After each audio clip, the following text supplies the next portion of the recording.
खुलुमबाय। गोजोन हामलायनायजों लोगोसे नोंथांमोनखौ भिडिअ'आव बरायबाय। अन्नानै नोंथांमोना बे भिडिअ'खौ जोबजासे नायलां। खुलुमबाय। बर'नि अख्राङाव मोनसेबाव गोजोनथाव रादाब। नबजित फंबायआ दा जोंनि आगोमा सम्पद जानो थांगासिनो दं। फै, बै सम्पदखौ जोंनि माइ बाख्रियाव जोथोनै सोनानै दोननि। जोंनि खंख्ला जानानै थानाय माइ बाख्रिखौ आबुं खालामनि।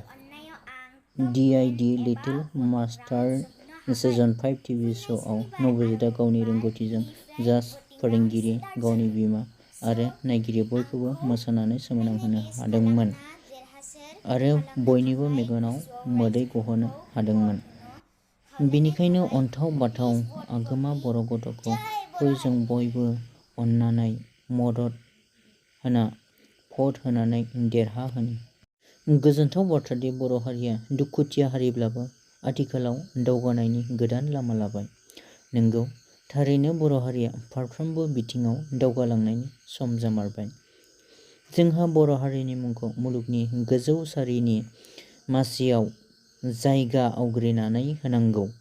जोंनि हारिया रावनिबो गेजेन नङा आरो जों रावनिबो गेजेन जाना थाया। बे खोथाखौ साफ्रोमबो बर' सुबुङा बुजिनांगोन।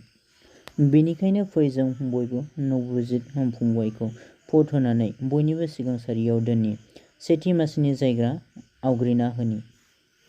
भिडिअ'खौ जोबजासे नायनायनि थाखाय साबायखर थाबाय। भिडिअ'खौ मोजां मोनदोंब्ला अन्नानै लाइक, कमेन्ट आरो शेयार खालाम आरो चेनेलआव गोदानै फैदोंब्ला अन्नानै साबस्क्राइब खालाम। दिनैनि भिडिअ'आ एसेनोसै लोगोफोर। जै बर' हारिनि।